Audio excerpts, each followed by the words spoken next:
ഹരിനന്ദനം ഒരു പ്രണയകഥ ഭാഗം 21. രചന സ്വപ്നങ്ങളുടെ രാജകുമാരി. ജീന അല്ലുവിനെഴുതിയ കത്ത് അവൻ ഹരിയെ വായിച്ച് കേൾപ്പിച്ചു. 3.5 മാസത്തെ ദാമ്പത്യ ജീവിതം 30 മിനിറ്റ് കൊണ്ട് അല്ലു ഹരിയോട് വിശദീകരിച്ചു. ഇതിൽ നിന്നും ഹരിക്ക് മനസ്സിലായി, ജീനയും അല്ലുവും പരസ്പരം അകലാനാകാത്ത വിധം പ്രണയിക്കുന്നു. ഹരി അല്ലുവിനോട് പറഞ്ഞു, നീ എന്തായാലും ലീവിലല്ലേ, നാട്ടിലേക്ക് വാ, എനിക്കിപ്പോൾ നിൻ്റെ ഹെൽപ്പ് ആവശ്യമാണ്. അങ്ങനെ പിറ്റേ ദിവസം വെളുപ്പിന് തന്നെ അല്ലു നാട്ടിലേക്ക് തിരിച്ചു. ഹരിയുടെ നിർദ്ദേശപ്രകാരം അവൻ നേരെ ജീനയുടെ വീട്ടിലേക്കാണ് പോയത്. വീട്ടിലെത്തിയപ്പോൾ സന്ധ്യയായിരുന്നു. ജീനയുടെ അച്ഛനും അമ്മയും മരുമകനെ സന്തോഷത്തോടെ സത്കരിച്ചു. പക്ഷേ തീരെ പ്രതീക്ഷിക്കാത്ത അതിഥിയെ കണ്ട ജീന അന്താളിപ്പിലായിരുന്നു. മോള് പറഞ്ഞു, അലക്സിന് ലീവില്ലാന്ന്. പിന്നെ ഫ്ലാറ്റിൽ എന്തോ പണികൾ നടക്കുന്നത് കൊണ്ട് 3 മാസത്തേക്ക് മോൻ ഏതോ കൂട്ടുകാരുടെ കൂടെ റൂം ഷെയർ ചെയ്യും. അത്രയും ദിവസം മോൾ ഇവിടെ കാണുമെന്ന്. എന്നിട്ടെന്താ പെട്ടെന്ന് വിളിച്ചു പോലും പറയാതെ വന്നത്?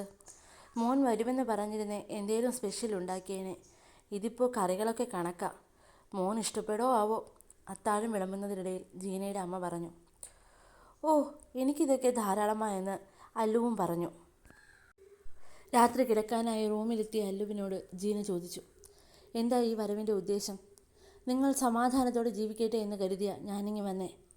നമ്മൾ പിരിഞ്ഞു എന്ന് വെച്ച് നിങ്ങളുടെ സഹോദരിയുടെ ജീവിതം നശിക്കുമെന്ന ഭയമാണ് നിങ്ങളെ ഇവിടെ എത്തിച്ചതെങ്കിൽ അവരെ രണ്ടാളെയും സാവധാനം ഞാൻ പറഞ്ഞു മനസ്സിലാക്കിച്ചോളാം. എനിക്കിത്തിരി സമയം തന്നാൽ മതി. ജീനയുടെ ഒച്ച ഉയരുന്നത് മനസ്സിലാക്കിയ അല്ലു അവളെ മാറോട് ചേർത്ത് പിടിച്ചു. അവൻ്റെ അപ്രതീക്ഷിതമായ പ്രവൃത്തിയിൽ അമ്പരന്ന് പോയ ജീന അവൻ്റെ കൈകളിൽ നിന്നും മോചനം നേടാനായി വ്യർത്ഥമായ ശ്രമം നടത്തി. വീണ്ടും അവൾ എന്തോ പറയാൻ തുടങ്ങിയതും അവൻ തൻ്റെ ചൂണ്ടുവിരലാൽ അവളുടെ ചുണ്ടുകൾക്ക് തടയിട്ടു. അവൾ അവനെ അതിശയത്തോടെ നോക്കി. ബോധം വീണ്ടെടുത്ത ജീന ഉമിനീറിറക്കിക്കൊണ്ട് അവൻ്റെ വിരലുകളെ തട്ടിമാറ്റി. വരണ്ട ചുണ്ടുകളെ നാവുകൊണ്ട് ഈർന്നണിയിച്ചു. വീണ്ടും എന്തോ പറയാൻ തുടങ്ങുമ്പോഴേക്കും ഒരു കുസൃതി ചിരിയോടെ അല്ലു അവളുടെ അധരങ്ങളെ സ്വന്തമാക്കിയിരുന്നു. ജീനയുടെ കണ്ണുനീരിൻ്റെ രുചി അറിഞ്ഞപ്പോഴാണ് അവൻ അവളെ സ്വതന്ത്രയാക്കിയത്. എന്തിനാ എന്നെ ഇങ്ങനെ മോഹിപ്പിക്കുന്നേ? അവൾ വിതുമ്പി. നീയല്ലേ എന്നെ മോഹിപ്പിച്ചിട്ട് പെട്ടെന്ന് ഒരു ദിവസം ഇട്ടിട്ട് വന്നേ. നിനക്കറിയോ, നീ ഇല്ലാത്ത 2 ദിവസങ്ങൾ എനിക്ക് ഭ്രാന്ത് പിടിക്കും പോലെ തോന്നി. നീ എന്താ ഞാൻ വിളിച്ചിട്ട് ഫോൺ എടുക്കാത്തേ? നിന്റെ ശബ്ദം കേൾക്കാതെ എനിക്ക് ഉറക്കം വരുന്നില്ലായിരുന്നു. അറിയോ നിനക്ക്? ആ നിൽപ്പിൽ തന്നെ പരസ്പരം പരിഭവങ്ങളൊക്കെ പറഞ്ഞു തീർത്തു അവർ. ഇനി ഒരിക്കലും പിരിയില്ല എന്ന് ഉള്ളുകൊണ്ട് ഉറച്ച തീരുമാനമെടുക്കുകയായിരുന്നു അവർ. ഹരിക്ക് നന്ദുവിനോടൊപ്പമുള്ള 2ാമത്തെ രാത്രിയും കാളരാത്രിയായിരുന്നു. നന്ദുവിന് നേരം വെളുക്കുമ്പോൾ തുടങ്ങുന്ന ജോലിയാണ്. ഹീര നന്ദുവിനോട് ഇപ്പോഴും ഒരു ജോലിക്കാരിയോട് എന്ന പോലെയാണ് പെരുമാറുന്നത്. പിറ്റേന്ന് വെളുപ്പിന് 5 മണിക്ക് അലാറം അടിച്ചതും നന്ദു ചാടി എണീറ്റ് കുളിക്കാൻ പോയി. തിരികെ വന്ന് ഈറൻ മുടി വിടർത്തിയിട്ട് നെറ്റിയിൽ ഒരു പൊട്ടും വെച്ച് ഒരു നുള്ളു കുങ്കുമം കൊണ്ട് സിന്ദൂരരേഖ ചുമപ്പിക്കുമ്പോഴാണ് ഹരി അവളെ പിന്നിലൂടെ ചെന്ന് ചേർത്ത് നിർത്തുന്നത്. മുന്നിലെ അലമാരിയിലെ കണ്ണാടിയിലൂടെ അവൻ്റെ മുഖം കണ്ട നന്ദു ചെറുതായൊന്ന് പുഞ്ചിരിച്ചു. എന്നിട്ട് അവൻ്റെ കൈകൾക്ക് മേൽ തൻ്റെ കൈയും ചേർത്ത് വെച്ചു. അവൻ്റെ ചുണ്ടുകൾ അവളുടെ തോളിൽ പതിഞ്ഞതും അവൾ പെട്ടെന്ന് തിരിഞ്ഞു നിന്ന് അവൻ്റെ മുഖത്തേക്ക് ഉറ്റുനോക്കി. എന്താ നന്ദു, എന്തിനാ നീ ഇങ്ങനെ ഒഴിഞ്ഞു മാറുന്നേ? അവൻ നിരാശയോട് ചോദിച്ചു. സത്യം പറഞ്ഞാൽ ഹരിയേട്ടന് വിഷമമാകുമോ? അവൾ മുഖത്ത് വിഷമം വരുത്തി ചോദിച്ചു. ഇല്ല. എന്താ നീ കാര്യം പറ നന്ദു, ഹരി ആവലാതിയോടെ പറഞ്ഞു. തൽക്കാലം ഇപ്പോൾ ഒഴിഞ്ഞു മാറുന്നതിൻ്റെ രഹസ്യം പറയാം. പറയട്ടെ? നന്ദു ചോദിച്ചു. മനുഷ്യനെ ടെൻഷനാക്കാതെ നീ കാര്യം പറ നന്ദു, ഹരി വീണ്ടും പറഞ്ഞു. ഞാൻ ആ നഗ്ന സത്യം പറയാൻ പോവുകയാ. എന്തൊരു വായ്നാറ്റമാ ഹരിയേട്ടാ നിങ്ങൾക്ക്. ഈ കോൾഗേറ്റ്, ക്ലോസപ്പ് തുടങ്ങിയ സാധനങ്ങളൊന്നും ഉപയോഗിക്കില്ലല്ലേ? ചെറു ചിരിയോടെ പുരികമുയർത്തി തന്നെ കളിയാക്കുന്ന നന്ദുവിനെ അവൻ കൂടുതൽ ചേർത്ത് നിർത്തി. ആ നാറ്റം മോളങ്ങ് സഹിച്ചു കേട്ടോ എന്ന് പറഞ്ഞ് അവളുടെ മുഖത്തേക്ക് മുഖമടുപ്പിച്ചതും വാതിലിൽ മുട്ടുന്ന ശബ്ദം കേട്ടു. നന്ദു എഴുന്നേറ്റില്ലേ നീ? ഉണ്ണിയേട്ടന് രാവിലെ പോണം. വേഗം വന്ന് കാപ്പിയും ഊണുമൊക്കെ ഉണ്ടാക്കാൻ നോക്ക്. നന്ദു പറഞ്ഞത് കേട്ടോ നീ? കെട്ടിലമ്മ എന്തൊരുറക്കമായത്? ഹീരയുടെ ശബ്ദം കേട്ട് പുറത്തേക്ക് പോകാൻ നിന്ന നന്ദുവിനെ പിടിച്ച് കട്ടിലിൽ കിടത്തി ഹരി. മിണ്ടരുതെന്ന് ആംഗ്യം കാണിച്ചുകൊണ്ട് ഒരു പുതപ്പെടുത്ത് അവളുടെ പുറത്തേക്കിട്ടു.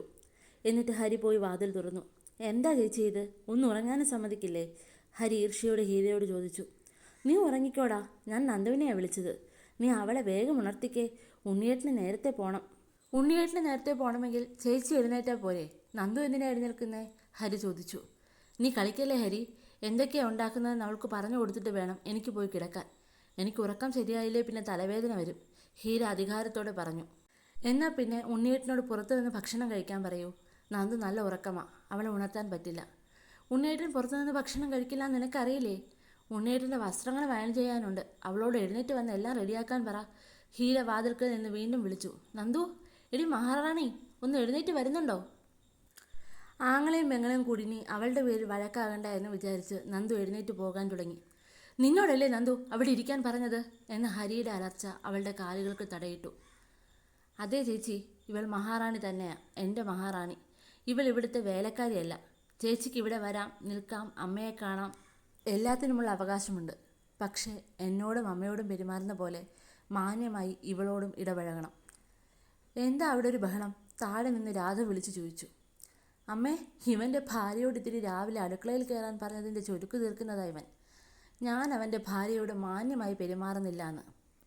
ഹരി, നീ ആ പറഞ്ഞത് നന്നായി. കുറച്ച് ദിവസമായി ഞാനിത് നിന്നോട് പറയണമെന്ന് കരുതിയതാ ഹീര. ഹീര കലിതുള്ളി താഴേക്ക് പോയി.